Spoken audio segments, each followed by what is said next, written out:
Hello दोस्तों, नमस्कार। YouTube के HP math by RP channel पर आपका हार्दिक स्वागत है।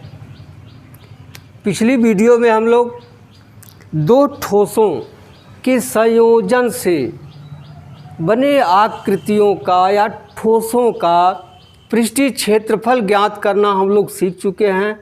आइए आज सीखते हैं दो ठोसों के संयोजन से बने ठोसों का आयतन कैसे ज्ञात करते हैं। आपके कोर्स में ठोस है जिसमें गोला, शंकु, बेलन और घन और घनाभ है। इन्हीं आकृतियों को आपस में सटा करके या संयोजित करके जो आकृति बनेगी उसी का आयतन ज्ञात करना सीखना है।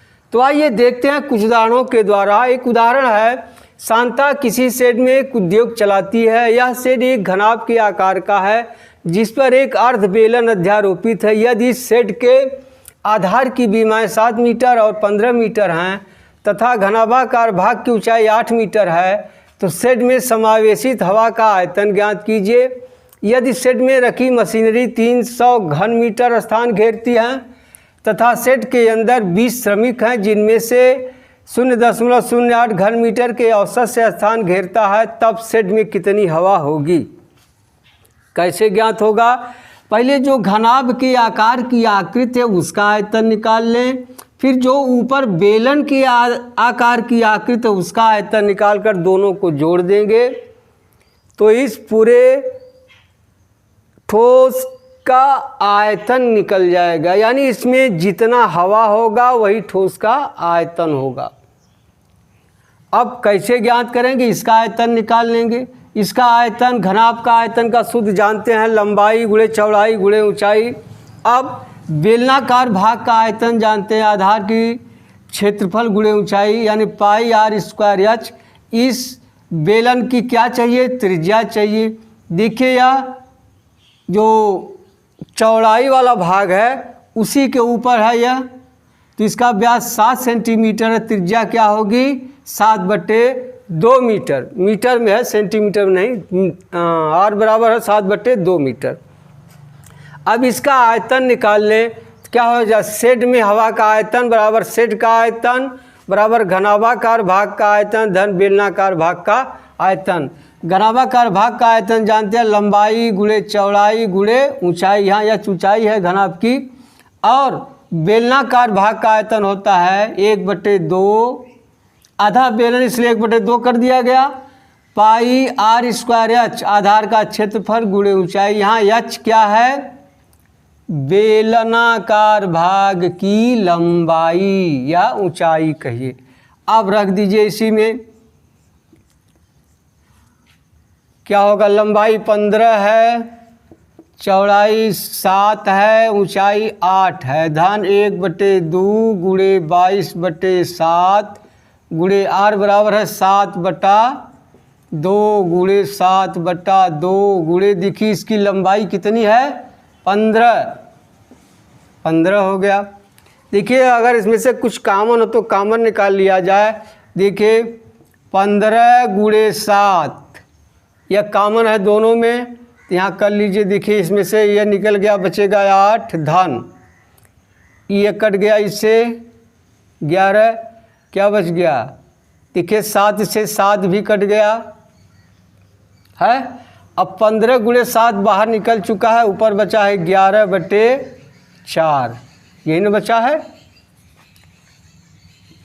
15 गुणे 7 निकल चुका है, 2 गुणे 2 बचा है यहाँ 4। अब यहाँ हो जाएगा 15 7 105, हो जाएगा 8 चौका 32 धन 11/4, यही होगा ना। अब हो जाएगा 105 गुणे 2 1 3 और 3 1 4, 43/4।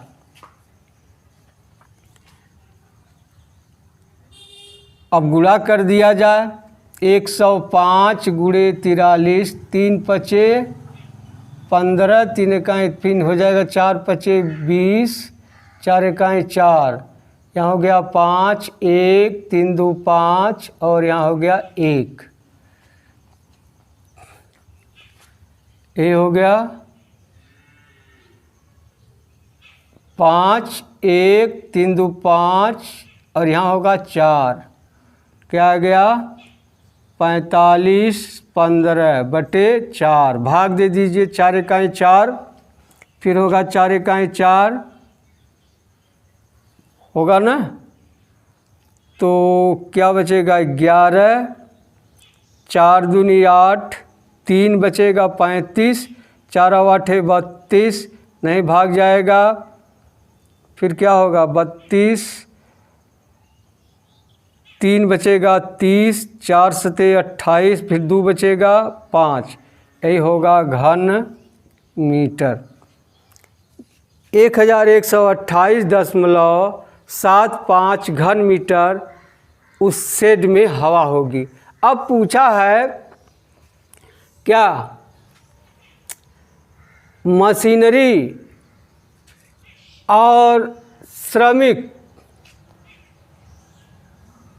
के आयतन को छोड़कर, निकाल लीजिए, मशीनरी और श्रमिकों का आयतन बराबर क्या हो जाएगा, मशीनरी का आयतन कितना है 300 घन मीटर और एक श्रमिक का आयतन कितना है 0.08 गुणे 20, यही होगा घन मीटर। अब कर दीजिए, हो जाएगा 300 धन, हो जाएगा 0 2 8 16, 1 घन मीटर। अब जोड़ देंगे तो आ जाएगा 301.60 घन मीटर। अब क्या पूछ रहा है, तब शेड में कितनी हवा बचेगी, तब शेड में शेष हवा का आयतन बराबर क्या हो जाएगा, यहाँ था 1128.75 ऋण 301.60 घन मीटर। घटा दीजिए, यहाँ बचेगा 5, 7 में से 6 गया 1 और 8 में से 1 गया 7 और यहाँ बचेगा 2 और 11 में से 3 गया 8, 827.15 घन मीटर, यही उत्तर हो गया। मशीनरी और 20 श्रमिकों के आयतन को पूरे हवा के आयतन से घटा देंगे, जो बचेगा वही होगा शेड में हवा का आयतन। ठीक, अब आइए दूसरा प्रश्न देखते हैं। एक जूस बेचने वाला अपने ग्राहकों को आकृति 2 में दर्शाए गए, देखिए यही है, आकृति 2 में दर्शाए गए गिलास में जूस देता था। बेलनाकार गिलास का आंतरिक व्यास 5 सेंटीमीटर था, परंतु गिलास के तली में एक उभरा हुआ अर्धगोला था। क्या था, उभरा हुआ अर्धगोला था, जिससे गिलास की धारिता कम हो जाती थी। गिलास की धारिता कम हो जाती थी। यदि गिलास की ऊंचाई 10 सेंटीमीटर थी तो गिलास की वास्तविक धारिता ज्ञात कीजिए। गिलास की वास्तविक धारिता ज्ञात कीजिए। अब देखिए, मान लीजिए गिलास अगर 250 ग्राम की है तो आपको तो मालूम होगा 250 ग्राम मिल रहा है, लेकिन नीचे से यह क्या है, उठा हुआ है, तो जितना दूर यह उठा हुआ है उतना आयतन इसमें कम होगा, लेकिन आपको पता चलेगा कि 250 ग्राम या 250 ml ही हमको मिल रहा है, लेकिन इतना मिलता नहीं है। तो पूछ रहा है वास्तविक धारिता, तो पहले हम निकाल लें इसकी आभासी धारिता कितना है। क्या आभासी धारिता, तब निकाल लें गिलास की आभासी धारिता। आप जानते हैं सूत्र क्या होता है, अभी बेलन है पाई आर स्क्वायर एच, आधार का क्षेत्रफल गुणे ऊंचाई, तो हो जाएगा पाई क्या है 22/7 गुणे आर। देखिए इसका व्यास है 5 सेंटीमीटर, तो त्रिज्या होगी 5/2, 5/2 गुणे 5/2 पाई आर स्क्वायर एच गुणे 10, यही होगा। अब हल कर दीजिए, क्या कोई इसमें कटेगा, कोई कटेगा नहीं, एक कटेगा, यहाँ हो जाएगा 2 11 हो गया। अब कह दिए 11×5 = 55 हो गया, और 10×5 = 50 बटे 7 दूनी 14 हो गया। अब फिर गुणा कर दीजिए, यहाँ हो जाएगा 0, 5×5 = 25, 5×5 = 25, 2 27, 150 बटे 14, 2 से कटेगा, 2 7 14, 2 1 2, 2 3 6, 2 7 14, 2 5 10, यानी आ गया 1375 बटे 7।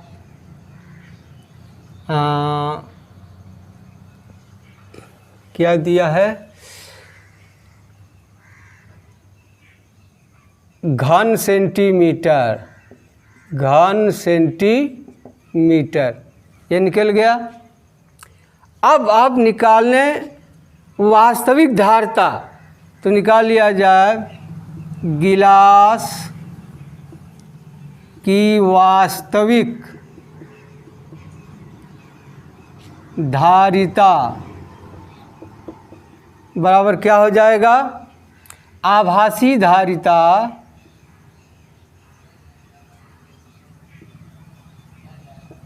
ऋण तली में बने गोले का आयतन, तली में बने अर्धगोले का आयतन। आभासी धारिता अब ये भी आप निकाले हैं कितना, 1375 बटे 7 ऋण तली में बने अर्धगोले का आयतन। देखिए यही है, इसका व्यास 5 सेंटीमीटर, त्रिज्या 5/2 होगा। अब गोले का आयतन क्या होता है, 4/3 पाई आर क्यूब, आधा गोला है तो यहाँ आधा कर दे रहे हैं, गुणे 4/3 गुणे पाई का मान क्या रखना है 3.14 हो गया, 4/3 पाई आर क्यूब जाएगा 5/2 गुणे 5/2 गुणे 5/2, यह हो गया। अब चलिए देखिए एक चीज़ ये यहाँ हुआ है, पाई का मान इसमें 3.14 दिया है, हम लोग यहाँ 22/7 रख दिए। खैर चलिए थोड़ा बहुत अंतर आएगा उत्तर में, यहाँ हो जाएगा 1375 बटे 7 ऋण। अब देखिए 1 कट जाएगा, 2 दूनी 4, फिर 2 से 1 कट जाएगा, फिर 2 से 1 कट जाएगा, 2 1 2, 2 5 10, 2 7 14। अब तो नहीं कटेगा, क्या हो जाएगा 5 का इसमें गुणा कर दें, 5 7 35, 5 5 25, 3 28, 5 1 5 2 7, फिर गुणे हो जाएगा 5 गुणे 5/2।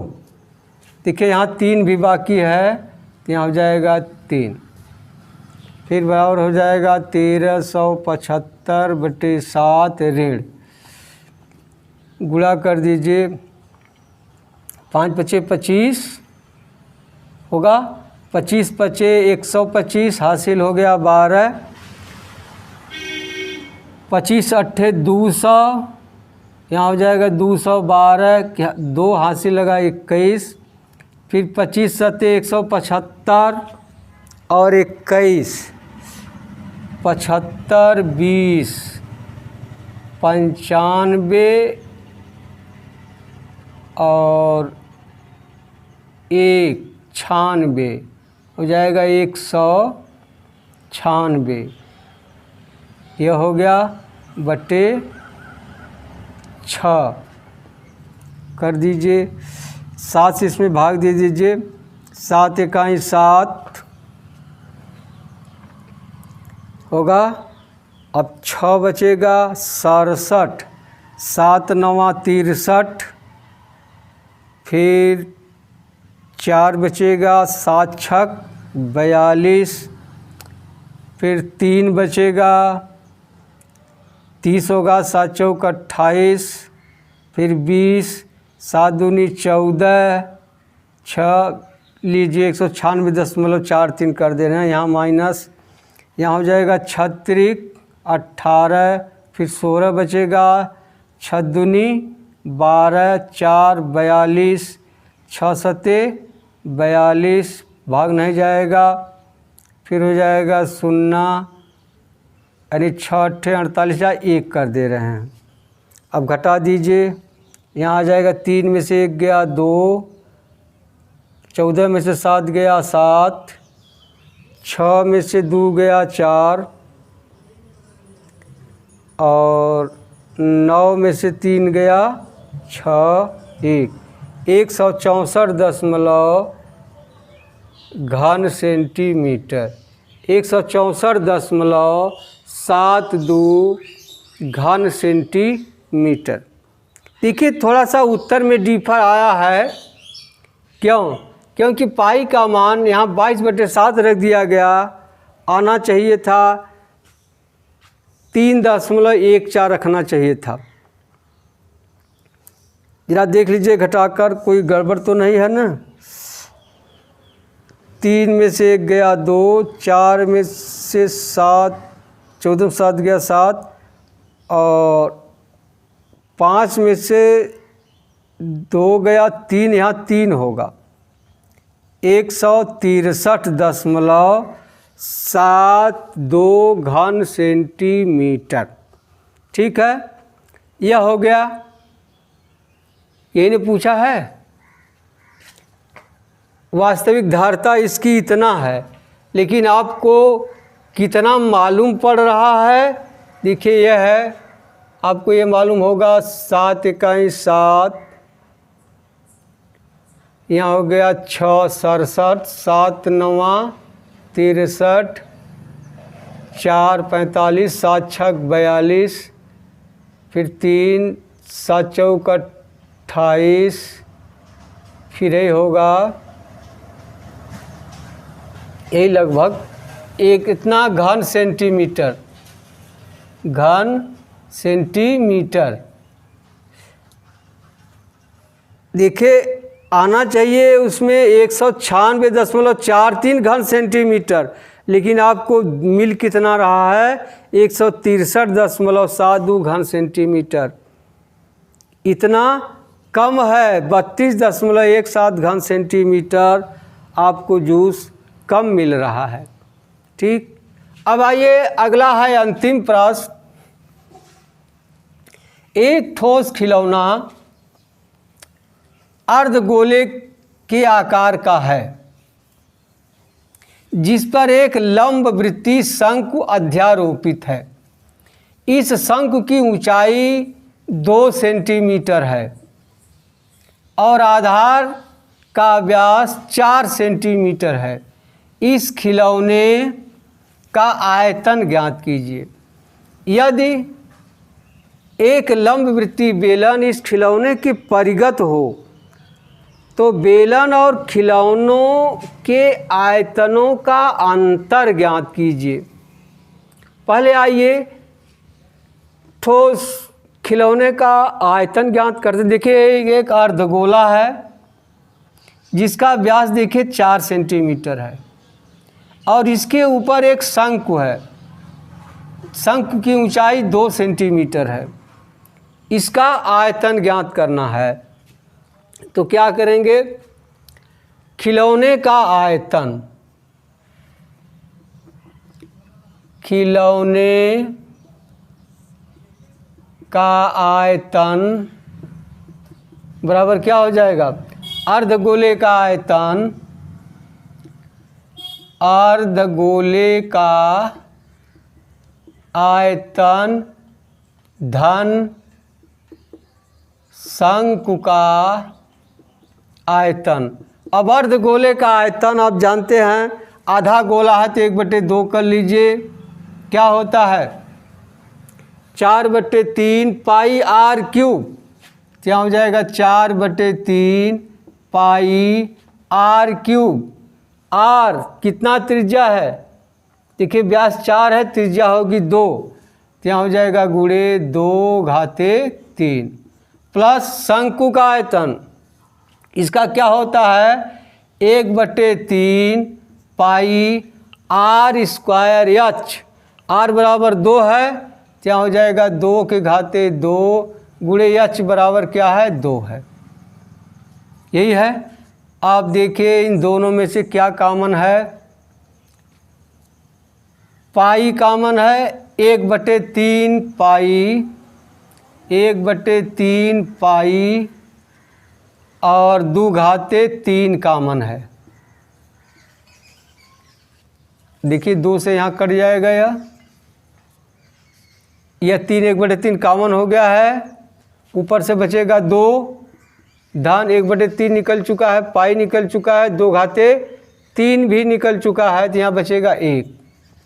क्या हो जाएगा 1/3 गुणे, यहाँ है 3.14 गुणे 2 दूनी 4 दूनी 8 गुणे 2 1 3, 3 से 3 कट गया, गुणा कर दिया 8 चौका 32, 8 इकाई 8, 3 11, 8 3 24 1 25। ये हो गया घन सेंटीमीटर। खिलौने का आयतन हो गया 25.12 घन सेंटीमीटर हो गया। अब पूछ रहा है बेलन और खिलौनों के अंतरों आयतनों का अंतर। बेलन यदि एक लंबवृत्तीय बेलन इस खिलौने के परिगत, खिलौने के परिगत बेलन का आयतन, खिलौने के परिगत बेलन का आयतन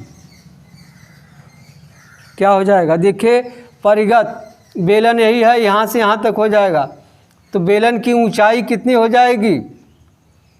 देखिए इसके आधार की त्रिज्या 2 है, 2 सेंटीमीटर, शंकु की 2 है, तो ऊंचाई हो जाएगी 2, यह कितना हो जाएगा पूरा 4 सेंटीमीटर, और त्रिज्या तो वही रहेगा।